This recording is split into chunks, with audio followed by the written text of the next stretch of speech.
Welcome to the Caregivers Like Us podcast, where we are answering the call and serving others. The purpose of this podcast is to provide support, encouragement, resources, and solutions to the caregiving community. My name is Vaughn Foy, also known as the Voice Brander, and I'm here with my wonderful co-host and friend, Miss Coach Christy. We are listening forward to sharing with you. Enjoy. All right, welcome everybody to another episode of Caregivers Like Us. My name is Vaughn Foy, also known as the Voice Brander, and I'm here with my wonderful co-host, Miss Christy, Coach Christy. Hello, hello. And we're excited to do, as always, another episode. I am thrilled about our guest today. I'm so excited. And let me make sure I get the proper introduction here. But we are introducing... Jeff Klubeck. Jeff Klubeck? Yes. Klubeck. See, I got to make sure I said it. Klubeck, yes. It's sometimes when you look at it, it looks a little weird, but it's Get A Klu back. Klubeck. Yes. Klubeck. Klubeck. All right, so, Jeffrey Klubeck is now unretired professor of communication, San Diego State University, and author of The Integrity Game, which is an amazing book, which is evolving into a comprehensive soft skills development company.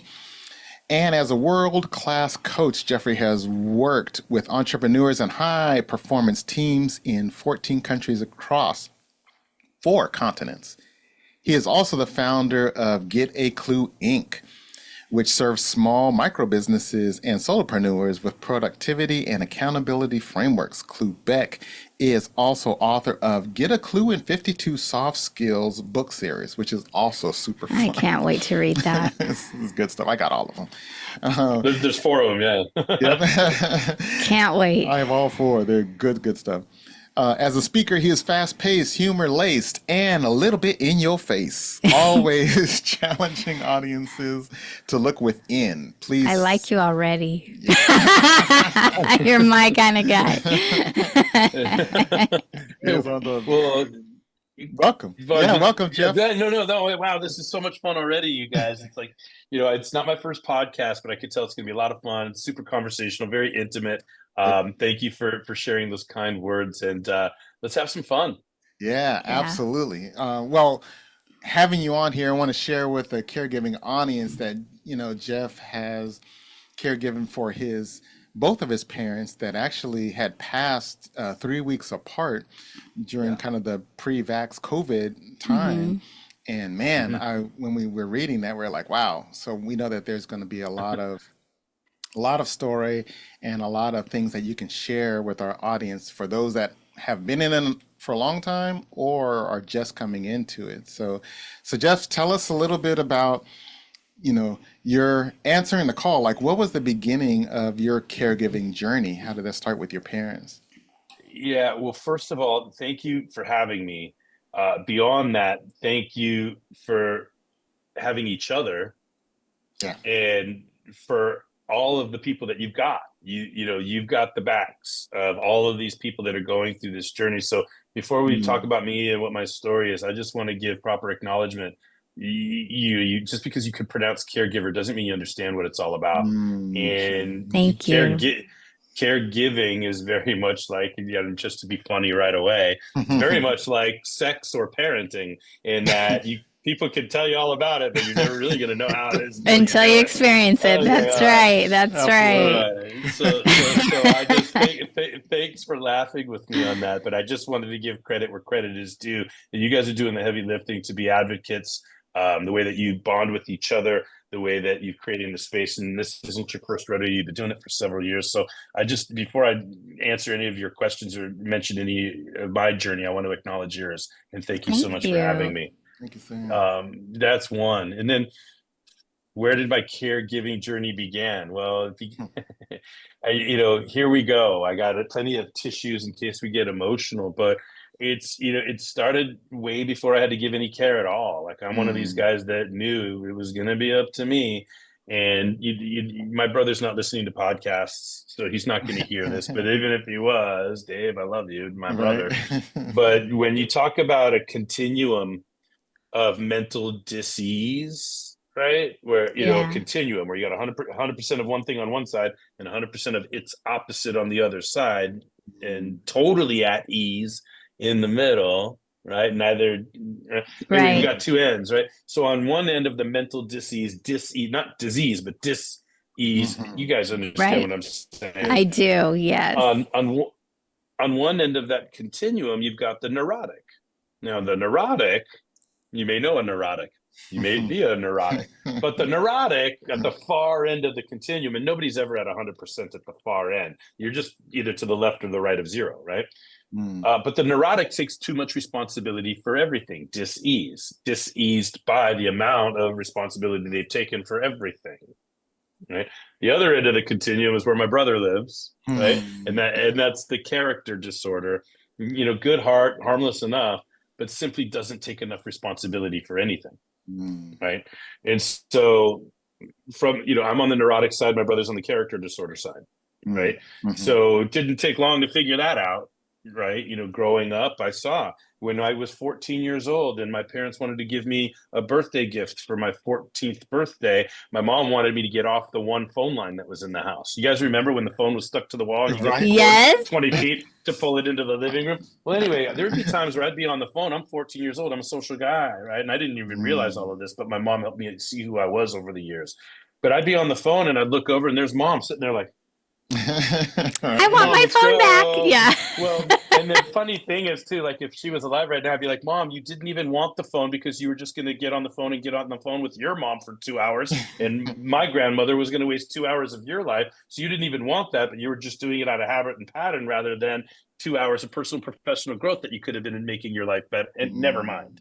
Right? You don't need to get on the phone, Mom. You can go for a walk. You don't need to get on the phone, Mom. Never mind. Right. Anyway, so I'm planting seeds here, right? Yes. But my point is that, but I didn't know any better until I went to college, right? And then I go to college, and it's like, wait a second. There are people that grew up different than me. There are people that dress different, eat different, think different. There are people, wait a second. There are people, it's different. In other words, when I realized that not everything was, and I hope you guys hear me right now. I hope there's not too much of a delay. The show goes on, but you guys look a little frozen, but hopefully you guys can still hear me. My point is, hear you. I realized that things were different and that, oh my God, I was taught I grew up in the San Fernando Valley in Los Angeles. And how do I say a lot how do I say a lot succinctly? When I wanted to talk to my parents growing up, I had to wait for commercial breaks. Does that make sense? Like, hey, Mom and Dad, hang on, Jeffrey. No. Hey, Mom and Dad, hang on. Oops, it froze a little bit. Hold on, we got a freeze. We got you in a freeze. Oh, all right. Pause for effect. There we go. Hey, you guys. I hope that an editing can clean this up. But Yeah. I just want you to understand, I'm in my office on campus at San Diego State, and in between classes, when people walk by, it interrupts the signal. That's okay. All right, so we'll just keep going. So anyway, bottom line is, it's like, put it succinctly, it's like I couldn't get any parenting until they found out who shot JR. Yeah. Gotcha. Like, I get that. Hang on, Jeffrey. So there like the kids today with the cell phones. Same thing with our parents and the TV.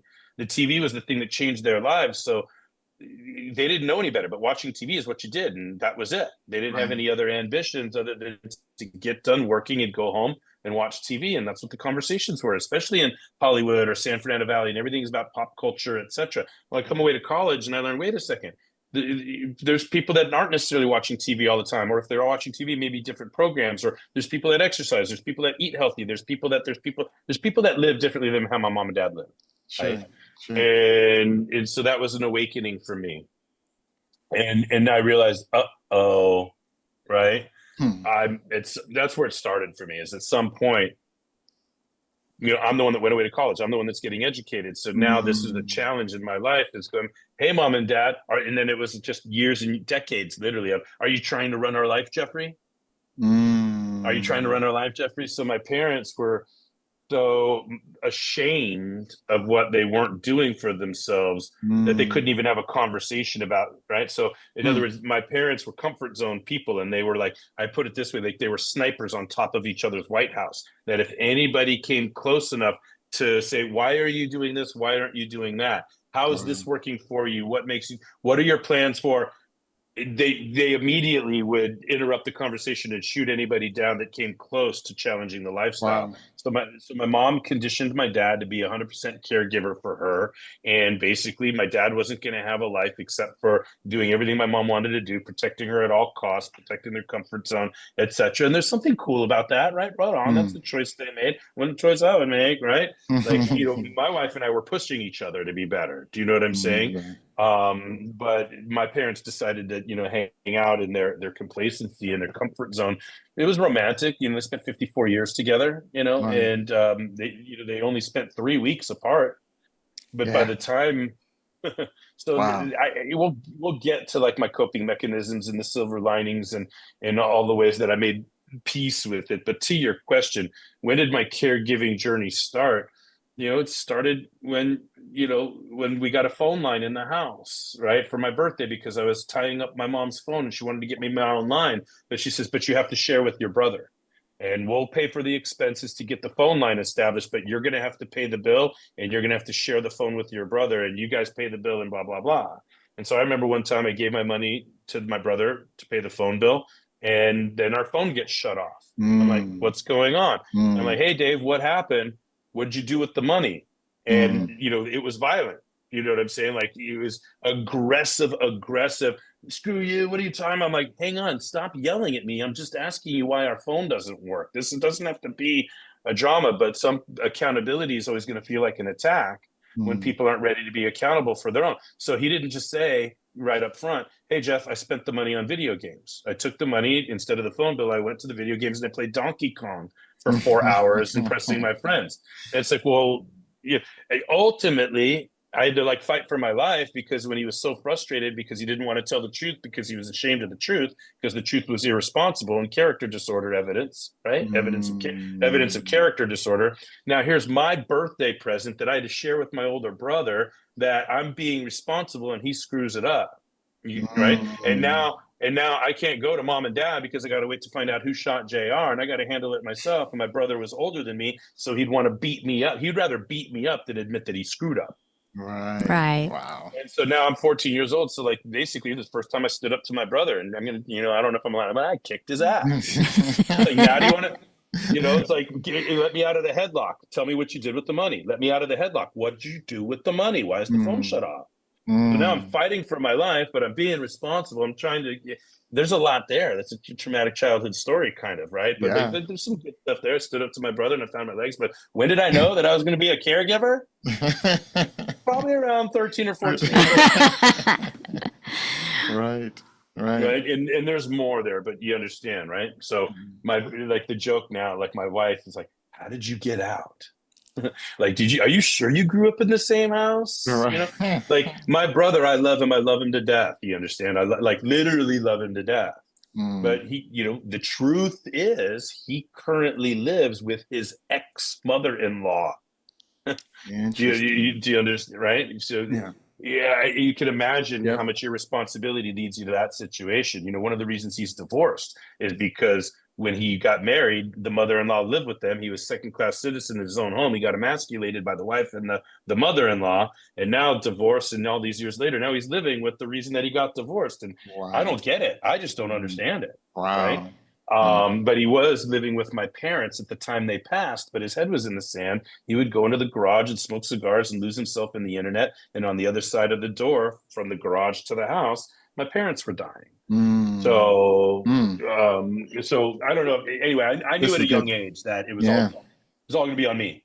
Like it was all going to be on me. I knew, because I knew that my parents didn't make enough money. I knew they didn't have a plan. I knew that they didn't have much insurance, if any insurance. I found out at the end of the day there was some Mutual of Omaha rinky-dink stuff which covered some basic expenses. But I'd ask Mom, "What is this plan? How do I be a good son?" And it got really intense in 2006 Mm.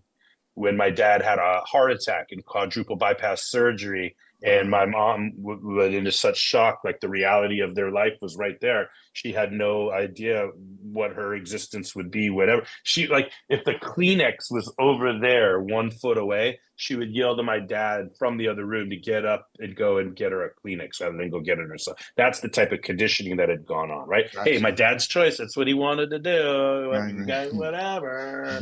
But hey, guess what? Dad's got a heart attack. What's our plan? What if he dies? What are we doing? Are you trying to run our life, Jeffrey?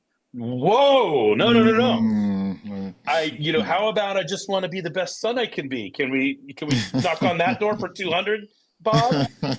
This isn't the run your life for 100. This is the be a good son for 1,000, Bob. Can we get to, double jeopardy? Uh-oh.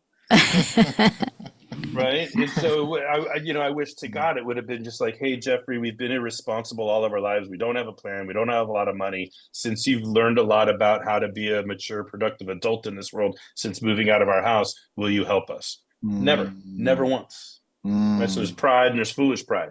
It's like, "Hey, I just want to know how to be a good son. I just want to know what your plans are. I just want to know what there is, if anything, and how it's going to fly. And I don't think you guys have anything. I'm worried about you. I think it's going to be a really tough, conclusion to your stories if we don't make some plans. And even if we do make some plans, there's going to be some difficulties. But I just want to be a good." And I was not allowed, for all the Mm. years that they were alive until, Mm. there's other stuff in between, right? But now, Sure. like, I've got my own wife, my own kids, and at what point, my parents had, borrowed money from me before, and then it's a pain in the ass getting to pay back, and you just got to let it go. And then, you got to say no to your parents because you can't take away from your kids' college fund to pay for your parents' bad decisions. How do I Mm. explain that to my wife? Like, Mm. "Hey, Marianne, I know we've been putting money away for college, but can we pay for my parents' bad decisions?" "Well, didn't you try to help them before and they damned you for it?" "Oh, yeah, but like, sorry, Mom and Dad, no, I'm not. I don't have money for you. Mm. You tell me what to do, but I'm not going to take away from AJ and Abigail's college fund.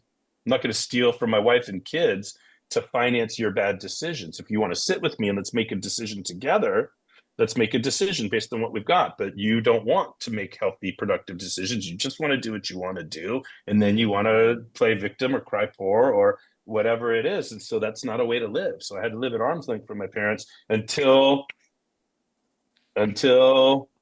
Jeffrey, I'm worried. I don't think your father can do the things that he was doing. Mm. Until basically she ran my dad into the ground. Mm. And so now Wow. it's, anyway, but I don't want to get ahead of the story here. I'll let you That's guys good. guide. No, But is this enough kind of, this is This is actually perfect. perfect. Absolutely I've perfect. been waiting I've been waiting my whole life to get it over with already. you Yeah. know and then it's like, you don't have to take care, you don't have, all this bitterness is like, you don't really mean that, Mom. You're just so ashamed of your situation that rather than admitting it, you'd rather make me the bad guy. So now at Mm. family dinners and family gatherings, like, "Why are you so hard on your mom?" "Excuse me, who told you I'm hard on my mom?" "Well, your mom told me that you're really hard on her." "Oh, well, that's easier than telling you that she's hard on herself." Mm. So now I'm the bad guy among my family members because my mom's telling all of our mutual family members, "Oh, Jeffrey this, Jeffrey that, Jeff," when I was the one that, guess what, holding them accountable to managing their own lives. Right. So now, vulnerable is not the same thing as threatened. And right. So now, love is the willingness to be vulnerable. Mm. And so I was willing for my mom to, I don't know, demonize me, right? For, Right. for trying to help. To help. Right. Right. No, this is good. You're bringing, So, yeah. no, go ahead. You're bringing out so many things, which I knew you would do. Yes. But the thing about this is the real stuff that goes on, and this is the real conversations or the actual situation that goes on that some may not want to admit or bring Mm-hmm. about for whether shame of the family name or shame of their their religious affiliation. There's a big things that are hidden there that you're bringing out that, but this is the real, This is real, authentic life, real. and life is Yeah. happening. I Yeah. love that. Yeah, I don't, I try to make it fun and jovial but I don't sugarcoat. Yeah. Yeah. Yeah. Oh, this is really, really, really good. So Yeah. So you, that's when it started. How did I know I was gonna, when did it start? That's backstory. yeah, good, good. Wow. So what was it? What was the either ailment or illness? I know you mentioned about the heart attack.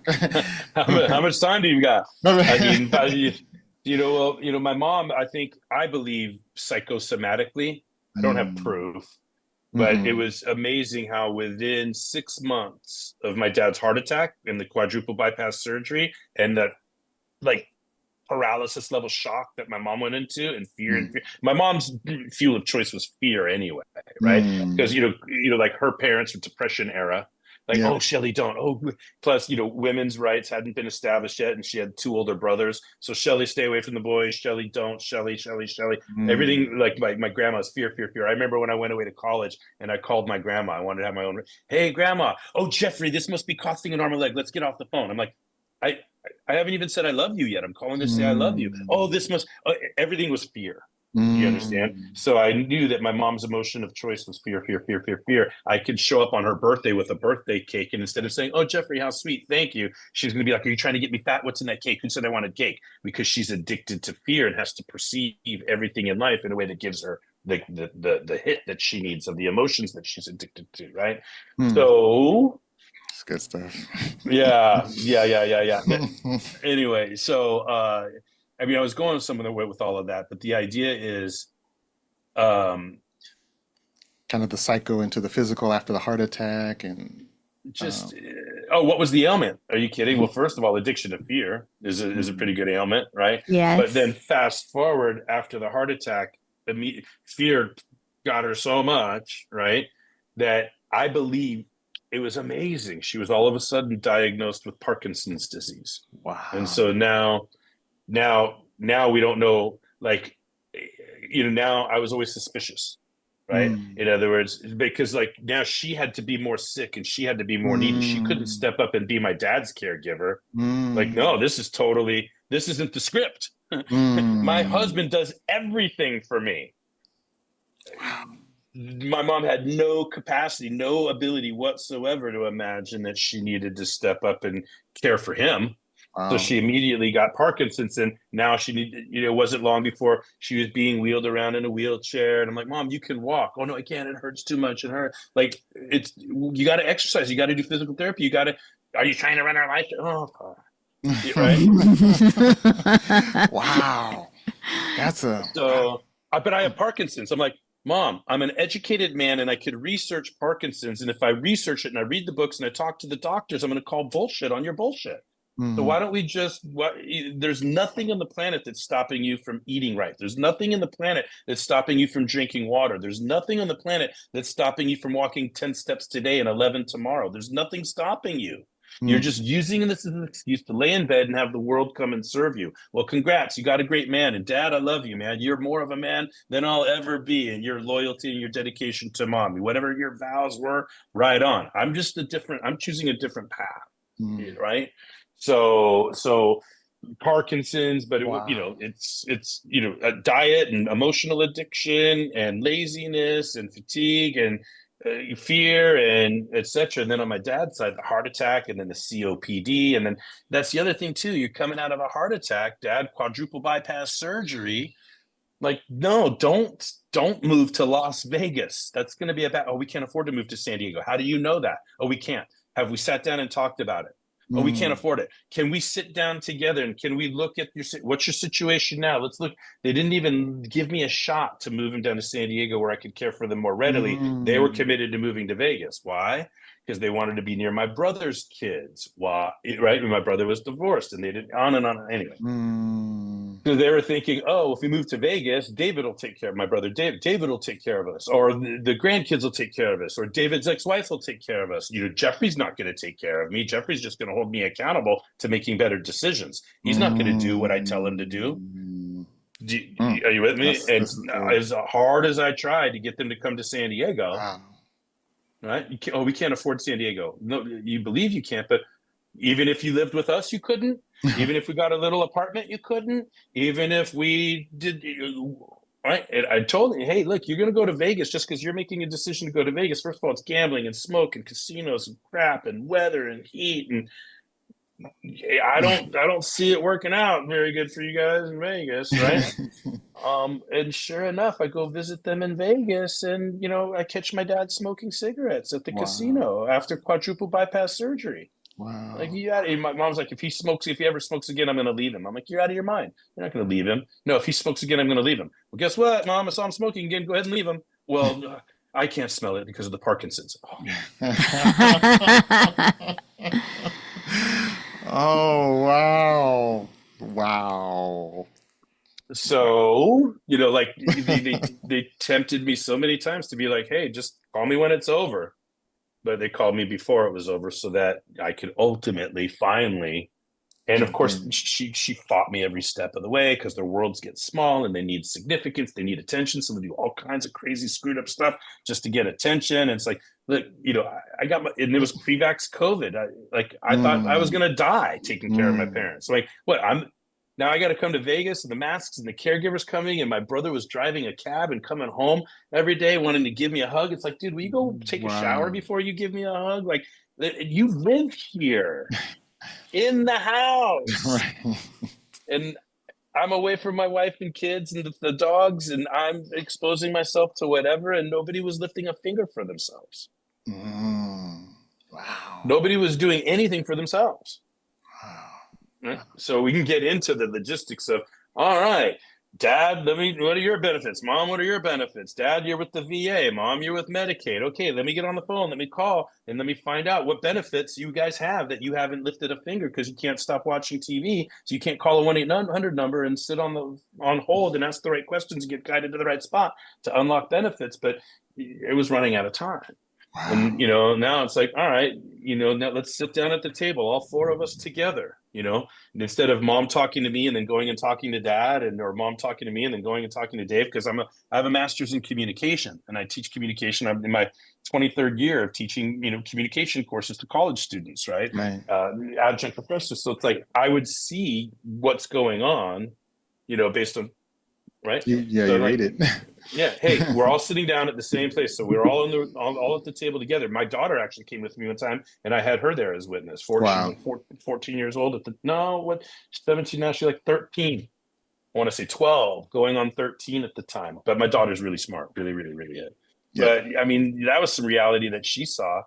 And then, my mom was addicted to pain meds, right? She's, just crushing pain meds all the time. And then she would run out of pain meds and say, Jack, I need new pain meds. Well, what happened to the supply? Oh, I tried to kill myself. You did not. You're just addicted to pain meds, and you're using I tried to kill myself to create a veil and smoke and mirrors of sympathy and get everybody to feel bad for you and, all this stuff. And so here, like, what? Tried to anyway. So I had to learn about all of this stuff while I was there on site. It's all coming out now. You could tell. Yeah, it's good. And anyway, so I sat down at the table. It's like, all right, David, my brother Dave, you live with Mom and Dad. Mom and Dad, what are your wishes? Do you want to die in the home? Do you want to die out of the home? Do you want, do you want to sell the place? My mom's like, can we do a reverse mortgage? I'm like, do a reverse mortgage? Are you out of your mind? She just wanted more money to just keep eating ice cream. That's all that, you know what I mean? Quote unquote. She just wanted, like, wait, hang on a second, Dad, what do you want? Well, I want to make sure you keep a roof over David's head. So my dad, like, literally voiced right there at the table with all of us that now I'm responsible for my brother. And you're talking about caregiver, like Mom and Dad are enough. And now I'm my brother's caregiver. Not really, but you know what I'm saying? Yeah. So he lived in the house, but once they passed, he couldn't afford the mortgage. So there's a huge story. I don't even know if we're gonna have time, but the 2 hours worth of caregiving that I was able to unlock from my dad's benefits, 2 hours a day, right? Her name's Jessica, and she comes over first night, 2 hours, and I didn't know what was going on because my mom was in home hospice, right? She convinced. I'm like, Mom, do you really want to kill yourself? I had to ask, do you really want to kill yourself? Do you really not want to live? Because if you really don't want to live, let's let's have your people come in and evaluate you for hospice and get you on the drugs and take you off these other meds, and let's put you on the happy drugs and sail off into the sunset. And but I was thinking to myself, they're going to say she's fine, right? But they came and she duped them into, right, and she duped them, so and of course it's a racket, right? Yeah. Because now they come out and they're like, oh, they're supposed to evaluate, but the pharmaceutical companies are driving all of that. So I'm sure the more people that you get into hospice, the better. It felt to me like they were being bonused or rewarded. I'm like, wait a second. So there's a person that comes to evaluate whether you're eligible for hospice. And they say, all right, we're putting you in hospice, so we're going to get rid of these drugs and give you these drugs. Right? To me, it's all about the drugs, the way I saw it. Right. Wow. And then because then it's like, hey, mom, and she's asking for more and more and more and more morphine. I'm like, no, the doctors told us, right? The red pills and the white pill, like I'm paying attention to what the instructions are. And I'm like, mom, if you want more morphine, there it is on the counter. Go up, get up out of bed and go get it yourself. If you want it, hey, you're dying anyway. You want to die. Who am I? But I'm not going to do it for you. I'm only going to follow doctor's orders. I'm not going to stop what I'm doing right now because I'm on the phone trying to get benefits for dad. So if you want morphine, get off your ass and go get the damn morphine. It's right there. Right. Wow. These are the types of conversations that we're having. Right. So it is stressful at the end of it all, to say the very, very, very least. But the ailments, my mom gave up. She didn't want to live anymore. She didn't want to work for her life. She just wanted to sit there in her bunny nightgown and have the world cater to her. And the world got small, and so she would do and say all kinds of upsetting stuff just to get the attention, just to get the engagement, just to get, So, but my dad, you name it, his heart, and the heart wasn't working, the lungs weren't working, the liver, at the end, it was like, we got to get in there for a procedure to get this good. But now I just remember like gas pedal and clutch because of the way that certain organs function. And I'm closing my eyes and, I'm trying to block a lot of it out. I really had my fingers on the pulse when I was going through it 4.5 years ago. Wow. But my dad was just crumbling and deteriorating and, but it's just like, what was the ailment? It's just like, ignorance, like they were ignorant, and it was willful. They weren't willing to learn. They weren't willing to do the research. They weren't fighting for themselves. They had a saying, I realized after a while, like I would see them, she'd say, till the wheels fall off. And he would go, till the wheels fall off. And I decoded that was their, hey, we're going to keep this lifestyle going until the wheels fall off. We're not going to stop. We're not going to park. We're not going to change cars. We're not going to do a tune-up. We're not going to do an oil change. We're not going to rotate the tires. We're just going to keep driving until the wheels fall off. They had a pact, and after a while, it's like, hey, dad, you want to smoke? Mom, you want to turn dad into your slave and run him into the ground? It'd be nice if you would die and he could have a life, but it's not my decision. You want to die, go ahead and die, but let my dad have a life. But he was, I showed up to the house and he looked like death had already overcome him. So, I'm trying to get him to the doctor's appointments, and I'm communicating with the doctors, and I'm asking the questions, and my brother is watching Dodger games. Wow. My brother's on video games, or he's on the internet. He's watching Dodger games. He's smoking cigars, and so there's a lot of frustration. There's a lot of bitterness, a lot of resentment, right? Sure. But I knew at 14, it was all going to fall on me. I tried to handle it, in 2006, but I had to wait 14 years, and I actually tried to handle it before 2006. I tried again in 2006 after dad's heart attack, but my mom never, ever, ever found the ability to just say, we haven't planned well. We haven't prepared well. It was always, I'm a victim. Somebody else's fault. I'm a victim. You're trying to run my life. You're so difficult. Why are you being so hard on me? That it was never just dedicated to reality to handle the situation. So what are the ailments? The physical stuff, to me, that's nothing compared to, the real ailment, which was, fear and never believing in herself, never making anything, never having enough self-love to get any advice from anybody, never having enough willpower or discipline to take a different action in their life. That's what killed them, was their lifestyle. It's not the ailment, it was the lifestyle, in my opinion. So it's like they died during COVID, but it wasn't COVID that got them. Mom believed she had Parkinson's, and at the end of the day, she had Parkinson's, and they put a wire in her brain to her heart, but she could still exercise, she could still diet, you could still you could still watch what you eat and you could still exercise, you could still live a good life. How Michael J. Fox outlived my mom you know what I mean? Like, so she used it as an excuse to just give up, Wow. in my opinion. And maybe that's unfair of me, but I'm allowed to be emotional, aren't I? Absolutely. This is like, this is real good. This is so good. It's honest. Yeah. Pure and raw, and I love it. Yeah. It's honest, and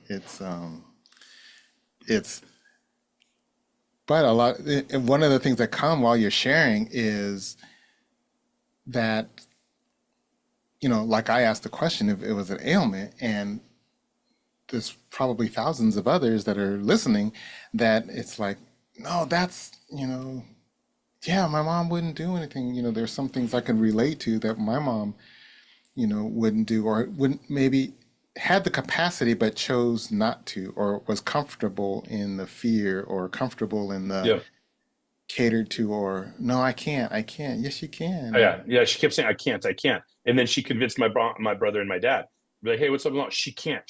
I'm like, all right, you guys, my mom was, a pretty persuasive communicator, but I mean, and I don't want anybody to get the wrong idea. I love my parents. I got a Absolutely. lot from them.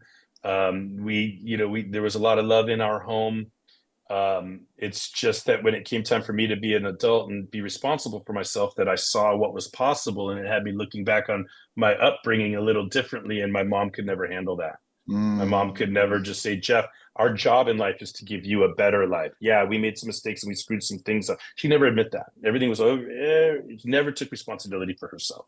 So here I am playing the integrity game because I want everybody to take responsibility for themselves. I want to take more responsibility for myself, right? But accountability will always feel like attack until we're ready to be responsible. So my mom was never ready to be responsible for herself. So she died believing that her son was attacking her all the time. When I was loving her with as much accountability as I could possibly offer, but after a while, you just got to say, hey, you can't want it more for them than they want it for themselves. You can't bang your head against the wall. You got to give kindness and grace. So at some point, I just had to make peace with the loss of it all. And I didn't always do the best job. I didn't always avoid yelling. Do you know what I mean? I raised my voice at times, and it was a trauma that I went through. Both of them, my head was on a swivel. They were both in in-house hospice, and there was no money for care. There was no money for caregiving. There was no money for in-home care. There was no right. So if somebody had to change a diaper on my dad, it was either me or my brother. How do you think that went? Right. So oh, Jeffrey, don't put me in a home. Don't put me in a home. I'll hate you forever if you put me in a home. It's like, I'm not putting you in a home. It's just there are no other resources to watch you 24/7. And I have a wife, I have kids, and I have to earn an income. So I can't be here 24/7 for you and dad. I just can't do it. So we're going to put you in a home. Right. Unless you can get up and demonstrate that you can take care of yourself. But if you just want to sit around and die, you're going to do that someplace else. Right. But I had to keep a roof over my brother's head. Okay, well, Dad, you do a quick claim deed to mom. Mom, you do a quick claim deed to the trust. I went ahead and all they had was the house, nothing else. They had a ton of debt. They had, thousands of dollars worth of debt at 26% interest or more. Right. So these little monthly payments that they were making, the debt kept on going up. Right. So they had, tons of debt, no money. They had the house. There's a little bit of equity in the house, but they had refinanced the house several times. That's what they would always do. They would get into trouble, refi. You know what I mean? So, the house that they originally bought in 1969 or 70 or something like that for $26,000, they got the down payment from my grandparents. But by the time they sold it, they owed $400,000 on it. You know what I'm saying? And they just had enough to go and get a place in Vegas, but they weren't in Vegas for a year before they refied that, and on and on. And so when I was going through cleaning up everything, I found, players cards at 45 different casinos in town. So like, here were my parents. My mom was doing penny slots. And so my dad would take her to the penny slots so he can go and smoke. And that's how their life was for the last 10 years. And, so they wanted me to take away from my kids' college fund, or they wanted me to do a reverse mortgage so that my brother would end up on the streets. Mm. right? No, so I ended up doing a cash out refi of my parents' home, took the money out, put it down on a condo, moved my brother into the condo. Here's the funny part of this. Are you ready? Hmm. You guys ready for this? It's kind Okay, of funny.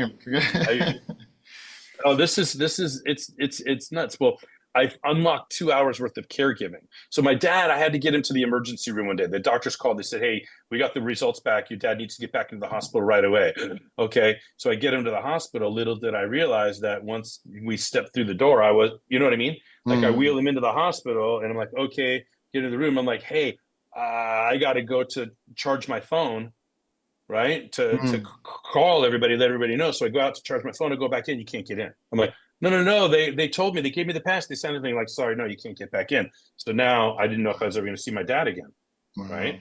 Because once you get in the hospital, and so he's in the hospital, now you're trying to find out what's going on. Finally, oh, we're going to discharge him to an assisted care facility. Oh no, that's death, right? People don't make it out of Mm. there. You know what I'm Yeah. saying? And you Yeah. don't realize, oh, an advanced care facility sounds nice. You mean death trap? Right.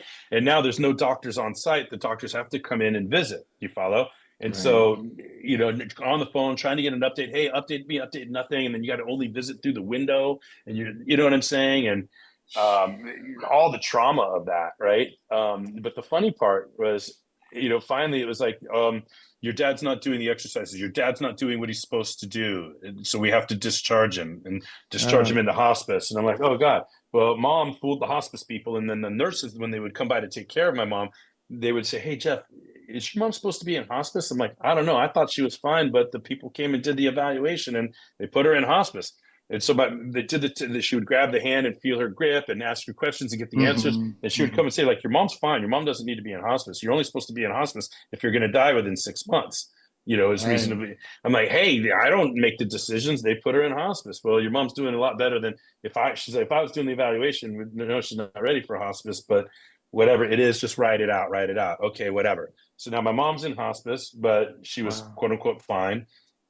And of course, if she wanted ice cream or if she wanted more morphine than I was willing to give her, all of a sudden she can walk. It's a miracle. Oh man. Dealing with all that. Never mind, whatever. Wow. And I'm going somewhere with this, but the idea. So my dad finally, it's like, all right, we got to make arrangements for your dad to come home. So we're going to send we're going to release him we're going to enroll him into hospice. So I'm like, hey, all right, here we go. I've been through this before. They're explaining to me all the paperwork. I know I've done this before, right? And then so I had to enroll my dad into hospice. Then we had to get my mom off that hospice into my dad's hospice. So it was just one hospice. So I had to fill out 3 hospice applications. It was awesome, right? Wow. And anyway, so now here I am. They finally released my dad. We clear out all the living room. He's in the bed in the middle of the living room. My mom's in her room. And so there's my parents and my mom. Oh, I want to see Jack. Jack. It's like, he's in a hospital bed. He can't get up and come into your room and get you the Kleenex. If you want to see him, you have to get up and go into the other room. If you want Mm. the ice cream, get up and go get it. Want the morphine? Get up and go get it. All right. And my Mm. cousin's like, just give her the morphine, just give her the ice cream. Well, why don't you drive from LA to Las Vegas and get her the morphine and get her the ice cream? Mm. Oh, never mind. I'm sorry. Yeah, thank you. Right? Don't Mm. judge me, and you don't do that. There's that stuff too, right? Yeah. Because my mom would be on the phone with my cousin saying, "Oh, Jeffrey's so hard on me," and then my cousin would be like, "Why are you being? Hey, do you want power of attorney? Do you want to leave your family and Right. come and take care of them? Oh, you think Hey, cousin, you think you're a better daughter to my mom than I am a son? Is that what my mom is telling you? Well, Mm. hey, you come on in and you have power of attorney. I'll sign it over to you right now. I'll sign it over to you in Spanish. I'll sign it over to you in Hebrew. No, no, no, I don't want. I think you should have the. Okay, well, you need to stop right now. Mm. And absolutely no. And did she stop? No. Did my mom stop pumping her with gaslighting? No. Did my cousins? To this day, I don't talk to my cousin. Wow. All right. It's real. So that sucks, right? Mm. That particular cousin, but that particular cousin's got her own problems and her own stuff, and so she doesn't want to, work on. Who knows, right? It's easier to be mad at Jeffrey than work on your own life, right? Mm. So that's the thanks we get. But I'm leading to this story where I'm like, the first night, my dad, it's like, wait a second, I want to go back to, and I wasn't staying with my mom and dad because my brother was there and they were, I was Mm. staying in hotel rooms. So I'm Mm. like, let me get my head together and like, oh, I realized that somebody needs to change dad's. It's a 24/7 thing. Somebody needs to be on call with a red button to go. Right. I'm not qualified to change his diaper. I don't know how to. we learned how to do the lift and roll, but my brother was trying to change my dad's diaper. It was so silly. Once the nurses came in, they're like, no, you lift this way. And it was so funny the way they were. But the first night I get 2 hours, I finally unlocked the benefits, two hours worth of caregiving. And this woman, Jessica, comes over and she, and of course she's there to take care of my dad and my mom right away. Oh, it's a caregiver here. Oh, here. My mom tried to take the caregiving. I'm like, you know what? My dad's fine. Go in and help my mom pack up. We're moving them into, it was basically one day of all of that. I realized 2 hours isn't enough. I need to move them into home. I made the decision. So then I'm like, well, I can't, they don't have money for a home. And here we go. I got to move them into a home. And so I don't know how long is this going to take? How long are they going to be alive? So now it's thousands of dollars a month. Who's going to pay? I don't know, but I know that anyway. Wow. So my point is that here's what's interesting is that it was only a week before I got them into the home. So it was 2 hours a night with this woman named Jessica for the week. But after the first night, I looked at her, I'm like, that's it. Do you go to another shift now? Do you have another family to take care of? Are you off work? What's going on? This is after the first night. She's like, no, I'm all done now. And I'm like, you want a beer? And she's like, I'd love a beer. So we cracked a beer and she, I start opening up. I got somebody to talk to now. And she starts opening up about her situation. And I was like, no way. Oh my, I got this weird feeling in my stomach that the kid, like you're living with your brother who just got over the divorce. And now your brother wants you to take care of him, but you don't want to take care of him, but you've never been on your own because your husband died a couple of years ago. And now you're caregiving. And wow. I've just got, this is kind of weird, but I'm like, are you looking for a new place to live? Like, maybe. I'm like, well, guess what? There's about to be space available here. Wow. And no joke, right? I mean, I could look up the notes, but it came to me like in an epiphany where I wrote it down somewhere. I don't know if I'll be able to find it super fast, but I'm like, I got this vision that Jessica was going to be my savior, the caregiver, the real caregiver, the one in Scrubs, right? The one that was assigned, that she was going to be my savior, that she was going to move into my parents' bedroom and pay $600 a month rent. Well, my brother paid the $500 because the mortgage was $11, but my wife and I were still going to have monthly expenses out of pocket for HOA and utility and blah, blah, blah. But if something's better than nothing, but she moved in November. So my parents passed away on September 5th and 26th, respectively, 3 weeks apart. Wow. And people say, wow, that must have been tough. But I said, no. It's like, BOGO, right? Bury one, get one, 2 for 1. I got to take care of them both at the same time. Thank you for laughing, Vaughn. It's a beautiful story. Hey, like it would have been, no, but it's funny, right? But the seriousness is, what a mess it would have been if either my mom or dad had stayed alive for a year, 2 years, 3 years. You know how miserable it would have been? Yeah. Right? I hear you. So my dad didn't last a week in the home. He passed away within a week. And then it's like, all right, dad's gone. Got to make time for me to go back to San Diego. Jeff, don't leave. Jeff, don't leave. Jeff, don't leave. No, I got stuff. I got kids. I got stuff. I got to go back to San Diego. I'll come back. Don't worry. I'll come back. But I have to leave. Don't leave. Don't leave. Don't leave. Right. And then I remember one weekend I was on my way back, but my son had a baseball tournament. He was invited to play on the national team in Arizona. We had just come from a baseball tournament in Arizona. So I'm like, all right, once we get back from Arizona, I'm going to go back out and visit my mom. But on my way back out to visit my mom, I got the call that my son was invited to play for the national team back in Arizona again. So when I got to Vegas, instead of going and visiting my mom, I just drove straight to Arizona from Vegas so I could be there. And then 3:30 that morning, my mom passes, right? Wow. So I'm getting the calls at 3:30 in the morning, and it was asphyxiation. She choked on her, in her own whatever. She had a hard time swallowing and chewing and all of that stuff. And I wouldn't be surprised, by the way, with as needy as she was, I wouldn't be surprised if the in-home caregiver just put a pillow over her, her to end it all. But I mean, by request, I wouldn't be surprised if my mom asked for that, because my mom had no interest in being alive 1 second without my dad. And certainly, wasn't, death was much better for her than being in that group home, I'm sure. Right. So, I saw my dad's last breath. We were all in the room for my dad when he took his last breath. My brother was actually holding his hand during the last breath, but that's cool. I got peace with that. Little bit of, cleanup to do on not being there for mom in the moment, but maybe that was a savior for me. Maybe that was a gift to me that I wasn't, right. But fast forward, that was in September. So by November 1st, Jessica, the caregiver, was moving in, and so Jessica and my brother became roommates. And as soon as banking and everything opened up after COVID, where I could do a refi because no loans were being approved for a little while, it Oh, didn't that's matter right. what it was, right? Right. And then it's the first day that banks were open for business again. I did a cash out refi of my parents' place, took what equity they had, took it as a down payment, put it on a condo in Vegas. And by the way, there's a whole story there. I had to do 100% of all of that work. I self-represented myself as the real estate, right? I found a listing agent, let them dual represent disclosures and everything, put money out of pocket in the bidding war because we were dealing with cash only investors at the time, right? Because people weren't getting loans. So there's just people coming in with cash, gobbling up properties in the down market. Right. And I had to go in and fight in that economy to get a condo. And I remember sitting with Jessica, the caregiver, and my brother saying, "Hey, am I shopping for a 1 bedroom for just my brother? Or are you guys good for each other? Am I shopping for a 2 bedroom?" And like, no, we would like to, we're good for each other. We would like to live. Okay, but guess what? Now you both are responsible for 100% of the rent. If this was property management, neither of you would qualify based on credit, and both of you would be 100% responsible. So I don't want to hear this. Well, I paid my share. They didn't pay. You're both responsible for I'll do this. But right, sure enough, a couple of years later, they both get evicted. I had to turn the property over to property management. My brother technically owns half, but I had to put it into a trust to protect it from any creditors Sure. lining up on his side of the street. This is the story. Like my brother got evicted from his own condo. Wow. That's how irresponsible, right? So, like back to your first question, I've always known that it was all going to fall on me. And as much as I do to try to, I still can't get him to lift a finger for himself and take care of himself. Now, anyway, anyway, they lived together. They became good friends, etc. But they got evicted, went their own ways. But just 2 days ago, what is today, Monday? 2 days ago, Saturday, I had breakfast or lunch with the both of them.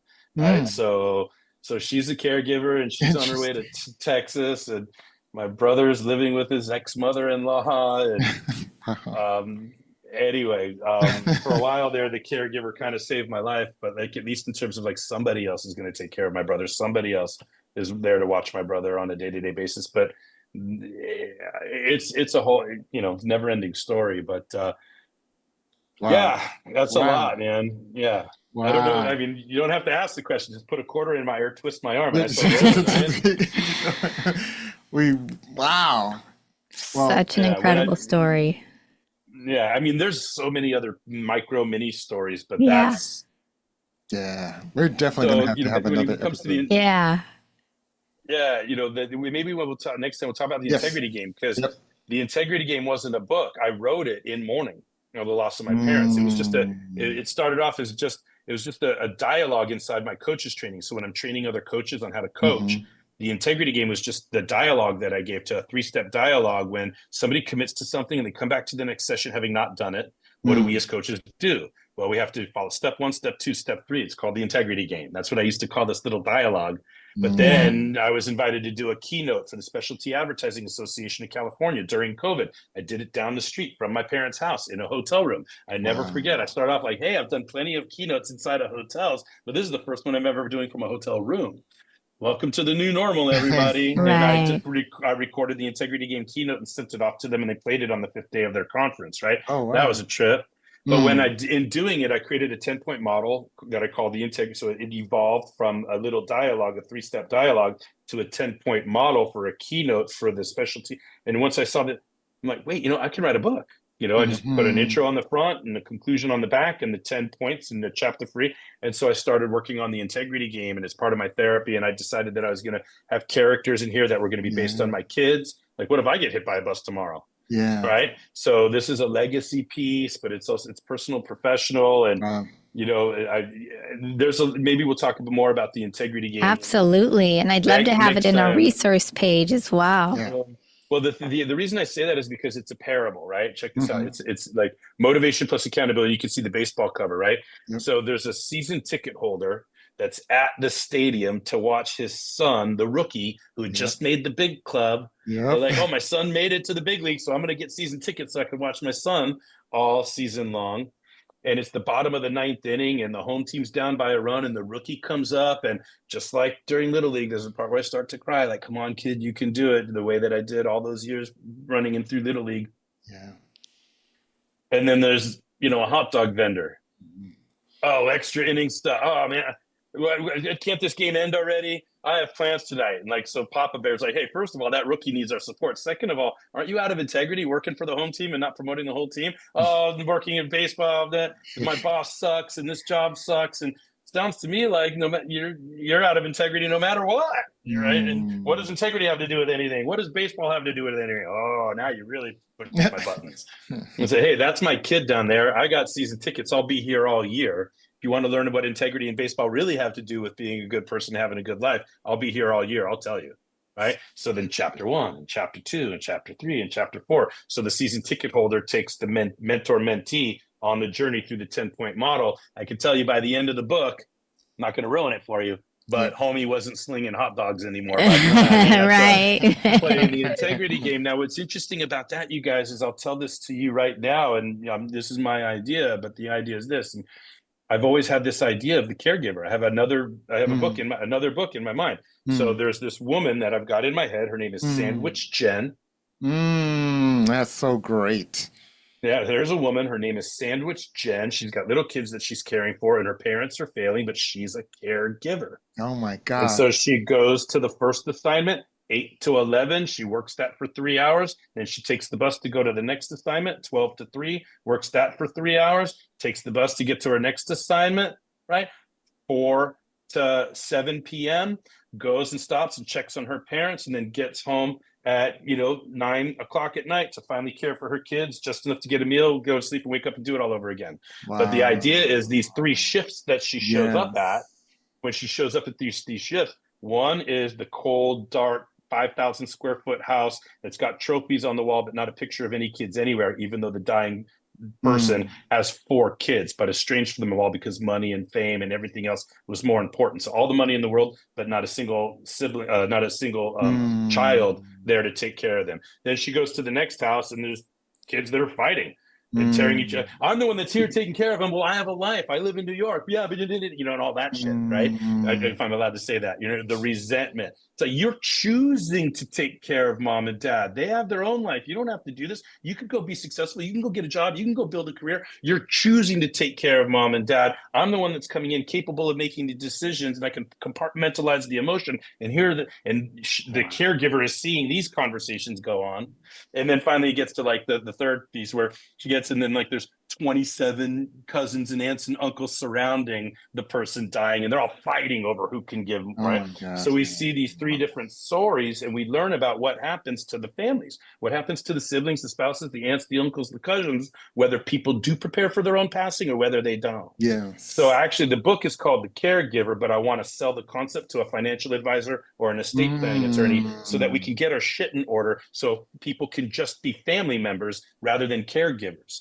Right? I love One of the biggest crimes, one of the biggest injustices in this world is all of the spouses that have to become caregivers and they don't get to be a spouse, or children that have to become caregivers and they don't get to be kids anymore, or siblings that are at each other's throat because one gets to actually be a child. Right. And the other doesn't have time to get emotional because they have to be on the phone and they have to compartmentalize and they have to make the arrangements. And so families are being robbed by the adults that won't make a plan for themselves. And so I want to put that. So now I want the integrity game to be played. So now the caregiver, she's actually going to meet somebody and is going to teach the integrity game. And like, hi, how was your day? Meet somebody on a bus. Like, why are you taking the bus? You look dressed nice. Well, my car broke down. I got to take the bus. What do you do for a living? Well, I'm a personal professional growth person. I play the integrity game. What's that? Oh, it's a 10-point model that'll retrofit yourself so you can withstand pressure tests. Oh my God, tell me about it. Well, my car's not going to be ready for a couple of days. How about I take the bus a couple more days? And so we're going to land this caregiver in with. Are you with me? And then next thing you know, the caregiver is going to go and actually start talking when she visits these families. She's going to start helping the others. This is the idea in my head, and I want to sell it to a financial advisor that wants to associate themselves with integrity. Right. Oh, that's right. So good. That wants to become an author, that won't take the time to. You guys with me? So my name is Jeff Klubeck. I'm playing the integrity game. I want more integrity in my life, and I'm inviting the world to play with me. I love it. And I love you, and I can't wait. I can't wait. Yep. It's mutual. It loves you, and I do too. It's always mutual when we're talking about love. Yes. Absolutely. This is good, man. Oh, well, there's definitely we're going to put a pause button here because this is definitely a to be continued. We're going to have you back on. I'll be more than happy to come back on anytime, you guys. What you're doing is so important, and you're getting us. It wasn't just like waxing gratitude at the beginning. I mean it. I mean it. What you guys are doing is very important, and it's been my pleasure to be here. So thank you. It's very heartfelt. Awesome. I can't wait to see you. That's all I got to say. I can't wait to see you. Well, listen, I'll tell you something, Christy. I'll close with this, and I got to get rolling. Right? I'll close with this. I can't wait to see you, and if I can say what I think you're saying. I hear some things that aren't said, but I'll just say it this way. Are you ready? There's plenty of people in this world that go for the jugular, but Jeff Klubeck, I go for the hugular. So Yes. I can't wait to see you too. Oh, wonderful. Yes. Yeah. Let's hug the world accountable instead of hold the world accountable. That is so my get down. So, yes. Oh, yeah. I'm like a professional hugger, so you're saying all the perfect words for me right now. Well, I am at time. I'm super grateful. Thank you. I'm 100% yes to coming back on, and anything that I can do to continue to support what you're doing is bringing some sense of peace to the madness of the caregiving world. I appreciate you guys very much. All right. Thank you so sir. much. Thanks so much for sharing. Yeah. We'll see you guys actually tomorrow night here in San Diego at the University Club. We are going to connect tomorrow night, and we're absolutely going to have your information. You want to get Posted. Yeah, you'll be on our resource page and stuff. This is going to be really good. We're all about promoting all of those that help in any way for the caregiving community, and so I can't help on the medical side, and but the psycho emo and how to make peace with all of this. I might be able to help people with that. Every job is an inside job. I'm here to help. I love the perspective that you brought. I mean, this is really, really, really opened up doors for and hearts and souls and minds for the community. Yeah. So this is good. Let me just say really quickly that cousin that I don't talk to anymore, right? Sometimes the only way left to love is to miss people. So I will always love you more than I will ever miss you.